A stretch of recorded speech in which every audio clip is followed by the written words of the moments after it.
नमस्ते दोस्तों, स्वागत है आपका ग्लोबल ड्रिफ्ट में। मैं हूं अभिषेक। आज हम आपको ले चलेंगे एक ऐसे देश में जिसकी संस्कृति हजारों साल पुरानी है और हर कोना एक नई कहानी कहता है। भारत। भारत सिर्फ एक देश नहीं, ये एक अनुभव है। यहाँ की मिट्टी में इतिहास, हवा में कहानियां और लोगों के दिलों में परंपराएं बसती हैं। ताजमहल, बिरयानी, बॉलीवुड, ये तो सब जानते हैं, लेकिन आज हम जानेंगे भारत की 5 सबसे अनोखी सांस्कृतिक बातें जिनके बारे में बहुत कम लोग जानते हैं। तो अपनी सीट बेल्ट बांधिए और तैयार हो जाइए इस अद्भुत सफर के लिए। चलिए शुरू करते हैं। भारत के त्योहारों में होली सबसे रंगीन है, लेकिन उत्तर प्रदेश के बरसाना में होली सिर्फ रंगों का त्योहार नहीं, बल्कि एक दोस्ताना युद्ध है। लठमार होली। यहाँ महिलाएं, जिन्हें गोपियां कहा जाता है, पुरुषों पर लाठियां बरसाती हैं और पुरुष ढाल से खुद को बचाते हैं। ये राधा कृष्ण की प्रेम कहानी का अनोखा नाट्य रूप है। इस त्योहार में गुलाल, ढोल, हंसी मजाक और लाठियां सब मिलकर एक ऐसा माहौल बनाते हैं जहां डर नहीं, अपनापन है।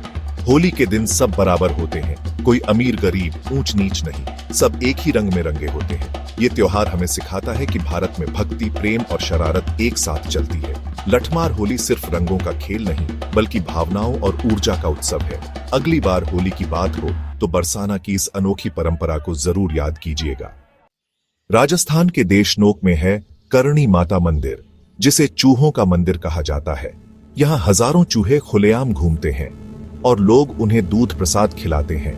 ये चूहे माता करणी की संतान माने जाते हैं। मान्यता है कि माता करणी के वंशज मरने के बाद चूहे के रूप में इसी मंदिर में जन्म लेते हैं और फिर इंसान बनते हैं। यहाँ अगर आपको सफेद चूहा दिख जाए तो उसे बेहद शुभ माना जाता है, मानो खुद करणी माता का आशीर्वाद मिल गया हो। ये मंदिर दिखाता है कि भारत में हर जीव में ईश्वर का अंश देखा जाता है। करणी माता मंदिर सिर्फ आस्था का केंद्र नहीं, बल्कि इंसान और जानवर के रिश्ते की मिसाल है। ये भारत की उस सोच का प्रतीक है जहां सबसे अनोखी चीजें भी पवित्र मानी जाती हैं। केरल के पुन्नाथुर कोट्टा में हाथियों के लिए है एक खास स्पा, जहां उन्हें आयुर्वेदिक मसाज, स्क्रब और पसंदीदा खाना मिलता है। मॉनसून में सुख चिकित्सा नाम की ये परंपरा हाथियों के कायाकल्प के लिए मानी जाती है। उन्हें नारियल के छिलकों से नहलाया जाता है, जड़ी बूटियों वाला आहार दिया जाता है और घंटों प्यार से पैम्पर किया जाता है। भारत में हाथी सिर्फ जानवर नहीं, बल्कि परिवार का हिस्सा और भगवान गणेश का प्रतीक माने जाते हैं। ये स्पा दिखाता है कि यहाँ जानवरों की देखभाल भी उतनी ही अहम है जितनी इंसानों की। हाथियों का ये स्पा सह अस्तित्व और सम्मान का संदेश देता है। यही है भारत की असली खूबसूरती। मेघालय के कोंगठोंग गांव में हर व्यक्ति का नाम एक खास धुन है, जिसे झिंगरवई यावबेई कहते हैं। माँ अपने बच्चे के लिए एक अनोखी सीटी या धुन बनाती है जो उसकी पहचान बन जाती है।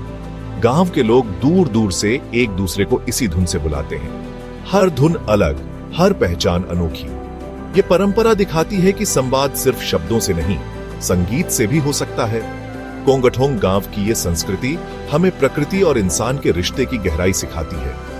ये भारत की छुपी हुई खूबसूरती का अनोखा उदाहरण है। भारत का महाकुंभ मेला दुनिया का सबसे बड़ा मेला, जिसे अंतरिक्ष से भी देखा जा सकता है। हर 12 साल में 4 पवित्र नदियों के किनारे करोड़ों लोग एक साथ इकट्ठा होते हैं। मान्यता है कि इन नदियों में स्नान करने से सारे पाप धुल जाते हैं और मोक्ष मिलता है। यहाँ एक अस्थायी शहर बसता है। टेंट, अस्पताल, पुलिस स्टेशन, सड़कें, सब कुछ। नासा ने भी इस मेले की भीड़ को सैटेलाइट से कैप्चर किया है। कुंभ मेला सिर्फ धार्मिक आयोजन नहीं, बल्कि भारत की संगठनात्मक शक्ति और अतिथि देवो भव की भावना का प्रतीक है। ये अनुभव आपको विनम्र बनाता है और भारत की आध्यात्मिक शक्ति से जोड़ता है। तो दोस्तों, ये थे भारत के 5 सबसे अनोखे सांस्कृतिक तथ्य। रंगों का युद्ध, चूहों का मंदिर, हाथियों का स्पा, सीटी वाला गांव और अंतरिक्ष से दिखने वाला मेला। कौन सी बात आपको सबसे ज्यादा हैरान या पसंद आई? कमेंट्स में जरूर बताइए। अगर आपको यह सफर पसंद आया हो तो वीडियो को लाइक करें, चैनल ग्लोबल ट्रीट को सब्सक्राइब करें और बेल आइकन दबाएं। आपका सपोर्ट हमें और भी अनोखी कहानियां लाने के लिए प्रेरित करता है। मिलते हैं अगली वीडियो में।